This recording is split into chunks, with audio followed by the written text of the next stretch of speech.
Hey folks, Luke here from That's Just Gaming with another entry in my diary of an indecisive gamer. So without further ado, let's get stuck in. It's been a combat heavy week this week, which started out on WWE 2K18. Wrestling games have long been a guilty pleasure of mine. They have been since the first SmackDown game on the PlayStation, and it is my personal opinion that SmackDown 2 Know Your Role was the pinnacle of wrestling games. However, I do recognise that opinion comes directly from the fact that for the few years that I actually watched wrestling on TV, it was around that time, so I'm more familiar with the roster on that game than more recent ones, and my taste for fighting games means that I really appreciate the arcade style of gameplay. On top of that, though, the roster of characters was huge. There was loads to unlock, a massive amount of match types, and a great career mode, for its time at least. Damn it, now I just want to play SmackDown 2. Going back to 2K18 though, it's an okay game I guess. I've only played 2K16 and 2K18 since 2K took over the license, and I'll give them credit, the rosters are bloody huge on these games. It's one of the biggest draws for me, especially considering how many old school wrestlers there are present here. The mode that I spent the most time in is Universe mode, where you can create your own shows and edit the rosters to include those that you want only. Then the game will generate a bunch of matches for you to play out on these shows over the course of a year. I've currently got 2 shows set up, an old school Raw is War show that includes mostly wrestlers from when I used to watch it, like Mankind and Stone Cold and The Rock, along with new era wrestlers that I'm vaguely familiar with, like AJ Styles and Finn Balor, and basically anyone with an interesting looking gimmick. The other show that I set up is a proper old school wrestling sort of thing, with the likes of Macho Man Randy Savage, Ric Flair and the Bushwhackers. Just because of how many wrestlers from that kind of time period that are present in this game, it made it easy to flesh out a decent sized roster with only that era in mind. Also, I'm going to give extra credit to the team at 2K that decided to add in the filter option that includes a bad VHS filter, which you may have noticed in some of the footage here. I just had to use it for the old school show. There's also an 8-bit filter as well that looks pretty cool. I haven't used it for anything yet, but I have some ideas swimming around on how to make the most of that. I just wish that the commentary on the game was better. It's just so generic at times, and it really takes away from the immersion. I've now whacked down the volume on the voice options to get rid of the commentary, so I suppose I can't complain too much about it. I guess it means I can listen to some music while I play, I suppose. It's only a minor criticism, really. Like I said, the roster is humongous, and the Universe mode is all I'm really there for, so it's not all bad. Those of you who watched last week's video will know that I've declared a crusade to scale the ranks of Tekken 7 online. And as I promised, I reserved an evening to play some matches.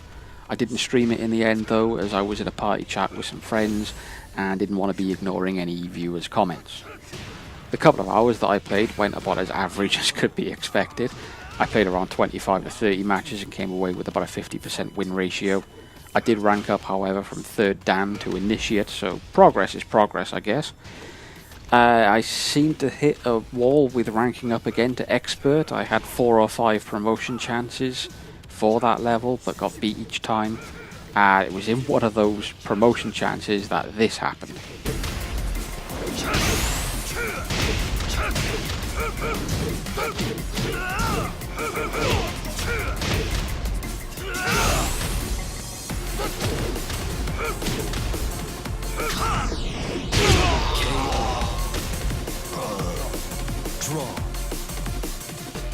I couldn't believe it. I'd had double KOs before, but never a draw.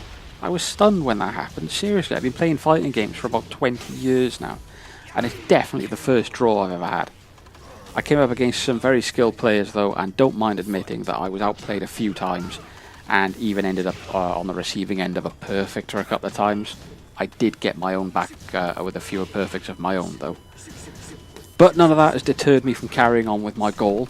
Who knows, if I get more confident in my ability to play Tekken competitively, I may even try and enter some tournaments in the future. Now, at the beginning of the video, I did say that it has been a combat heavy week for me, and I wasn't joking. In addition to Tekken and the WWE game, I've also at some point or another played every Street Fighter game in the main series this week. That includes Street Fighters 1 to 5 plus the alpha games too. It wasn't by any design, it just kinda happened. I was looking through my Xbox 360 games that I've got installed on my Xbox One, and Super Street Fighter 4 caught my eye. I had a bash on it to see if I can remember how to play, so I went through the arcade mode with Sagat and E Honda. Playing as Sagat ended up reminding me that he's now been added to the roster of Street Fighter 5, so the next day I fired up my PS4 to check him out, as well as a new mysterious character, G. I did play a fair bit with Sagat and G and really enjoyed both their playstyles, but I wasn't recording the footage because I was being a bit lazy. You see, I use a USB flash drive to record from the Xbox, but I have an Elgato HD60 to record from the PS4 and other consoles when I get hold of the right cables. And it just couldn't be bothered taking the time to set it all up. However, I knew that I'd need at least a few minutes footage to use in this video, so I set the thing up yesterday, and for some reason I'm not getting any audio either through my Mac or through the TV, which is why I've had to lay some music over this clip instead of just having the game sound. I know some of you might be thinking that's because you're using a Mac, but I can assure you that it's worked before. I'll do some troubleshooting later on this evening to see if I can't resolve the problem. Anyway, you're not here to listen to me witter on about technical issues, you're here to listen to me witter on about games that I've played. The rest of the Street Fighter games that I have played this week came in the form of the 30th anniversary collection that was released not so long ago. So now it's confession time, I suppose. I've never really played any of these early Street Fighter games, other than Street Fighter 2, which I played on my cousin's Mega Drive when I was a nipper. You see, I've been a fan of fighting games for about 20 years, but that's predominantly been the likes of Tekken and the more recent Mortal Kombat games like Deadly Alliance and onwards. Street Fighter was never really a game that I got into until recently. In fact, I didn't truly appreciate a Street Fighter game until I received Street Fighter 5 as a birthday gift a few years ago. Or maybe even Street Fighter Cross Tekken, if that would count. I suppose it would. Maybe. Anyway, playing these games now has really shown me just what I've been missing out on. They're pretty damn good considering their age, and it is interesting to play the different iterations of the same game and to play through the evolution of the Street Fighter series. So far I've beaten Alpha and Alpha 2, the first version of Street Fighter 3 and also Second Impact, and most recently I've beaten the original Street Fighter 2, which was quite bloody difficult. All that old arcade CPU gameplay is still present here, so it's still trying to take all of my money with a steep difficulty climb. It took me about an hour and a half to beat it, and in the end only managed it with this very cheap as hell victory against M. Bison.